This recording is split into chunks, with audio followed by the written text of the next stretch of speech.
Hi, I'm Brian Salter and I'm a journalist and broadcaster. I started my career in the BBC World Service many years ago.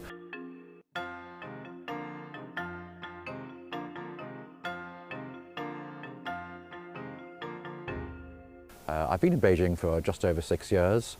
Now, I've been to Hong Kong many times before that, but Beijing, or China mainland, 2010.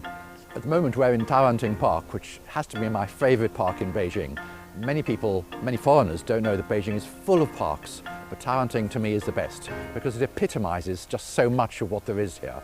There's everywhere you go, there are people dancing, there are people singing, there are people doing Tai Chi, there are people enjoying themselves in every way. In the winter, like now, there's people skiing, there's people skating on the ponds. It's just a wonderful, wonderful place, and it's a really happy place.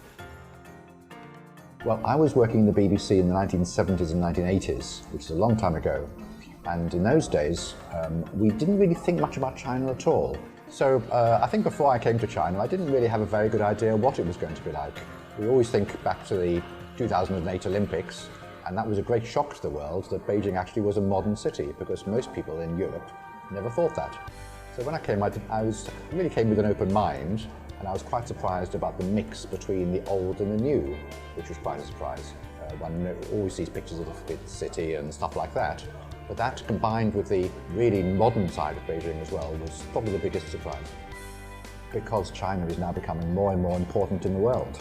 If you think about it, 30, 40 years ago, China had a tiny economy compared with anywhere else. Now China is the second biggest economy, but you can look at China and say over the last 50 years, China has achieved what the West could never achieve because they've had this viewpoint that the good of everybody is more important. I've been surprised just how fast things change. When I arrived in Beijing, I think there were about 5 subway lines, and there's now 18 or 19 subway lines.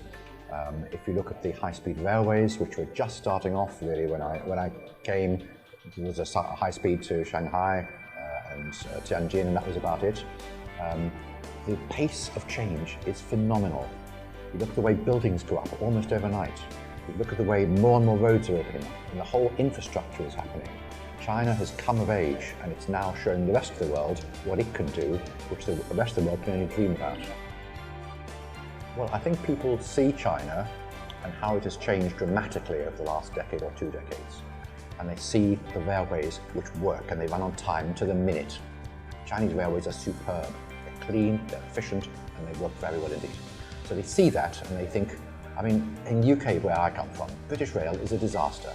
It's been a disaster always, but it's been worse of a disaster for the last 20, 30 years.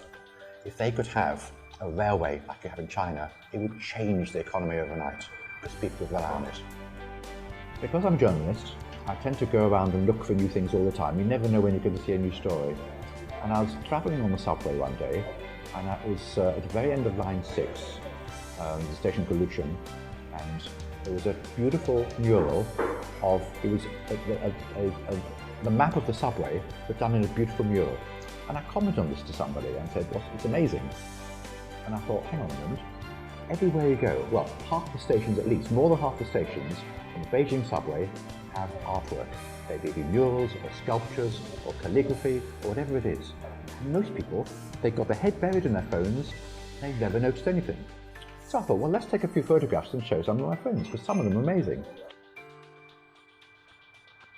China leads the world. There's no question about it. China leads the world in fintech.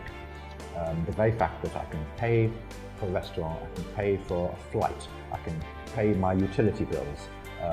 Everywhere in China takes it. And everybody uses WeChat. So nobody asks you for your phone number, they ask you for your WeChat, you know?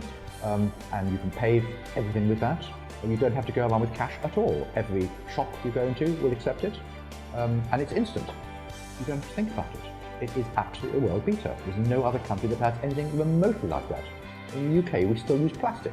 We think, isn't that advanced? No, it's not advanced. People from the UK who come here, they think, oh my gosh, if only we had that.